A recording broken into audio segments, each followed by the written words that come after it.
Hey, back for another video. Going to be talking about the Altra Lone Peak 6s, and I did about 450 miles on my first pair of them, and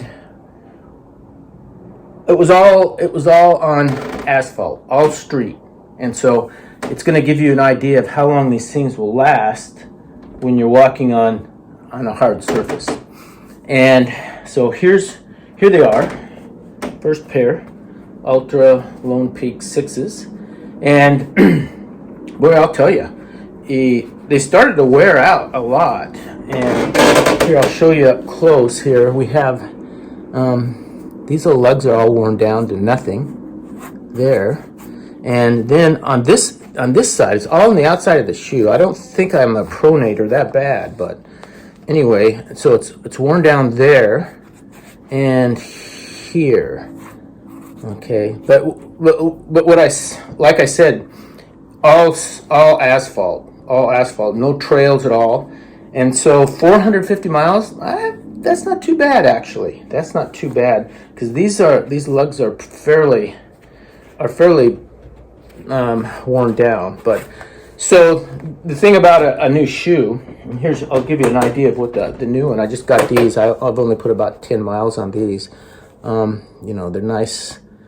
Let's see, we got here. Quite a bit of difference there actually.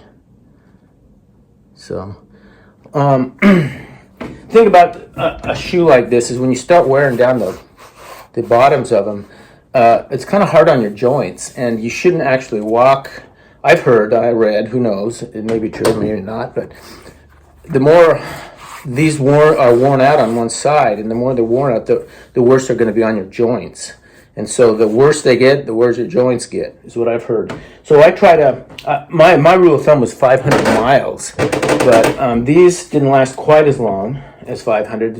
I think it's because this type of gripping lug, I guess you call it, that it's really better on trails than on asphalt.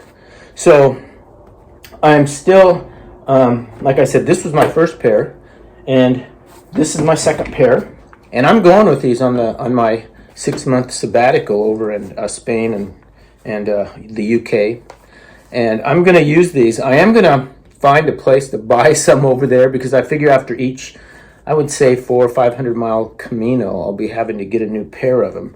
Now, I'm not really sure how long these will last, how long these lugs will last on if you're walking mostly on gravel and dirt and all that. Probably a lot longer, I would think. But any asphalt at all, they seem to wear off pretty quickly.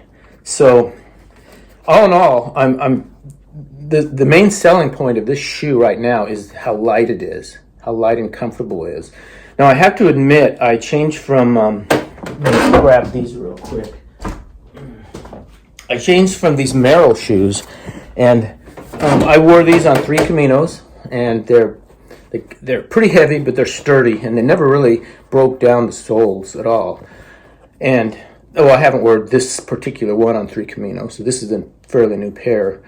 But these are Merrell Moabs, and they're really padded here in the tongue.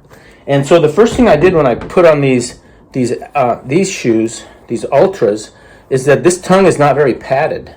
And so I would tie my laces fairly tight, and I always and the top of my foot kind of hurt for about the first 2 weeks. So I had to kind of loosen, tighten. But now, since I'm on my second pair now, no problem at all. That has not affected me whatsoever. And another thing I like to do in all of my trail shoes is I do this little tuck with the lace. I think what you do is let me just show you real quick. Yeah. So if you have the 2 top ones here, you come down through it like that, right? And then this one's the same way. And then you cross, and then you take this and you cross and you put this under it. So first of all, you make this loop there. And then with the one over here, it also has a loop on it. Then you put this through the loop, and then this one through this loop as well. Make sure you can see this. And what that does is it locks your heel in place when you tighten it. It pulls enough, and so your heel will never slip in there. So I do that to every pair of shoes I get. You might consider that. It really works well. And I eliminated the squeaking in these too. I use these really stiff arched pads. They're really helpful for the long term. And they squeaked for a while, and then I tried some drier pads, and I tried some to put some tape, duct tape right around here to keep the squeaking down, and it worked. But what I found is that on these newer shoes, when you put in different inserts, they'll squeak for a while, but after a while I think they'll stop. So just a matter of when they get worn in. But you can try the duct tape, or if you have squeaky shoes for some reason, after you've taken out the insoles that came with them, or the inserts that came with them, if you put in a new one, they may squeak, and if so, you can do that. And I haven't used them on these yet because they haven't started squeaking, so maybe they all don't squeak. I don't know. It's kind of a weird problem to have. I don't like them when they squeak like that. So anyway, like I said, the main selling point on these babies, how light they are, and how even if they get wet, I don't think it's going to bother me because they have all these vents in there. And whereas these, when they got wet, these are actually coated, weatherproofed, and all that. But my feet still got wet eventually, and then they never dry out. With these, I think if my feet get wet, I think I'll have a better chance of having them dry out, and they'll dry out a lot faster. So there's kind of my rundown of 450 miles. You know, you have this baby, and then the outside of this one. Let me see here.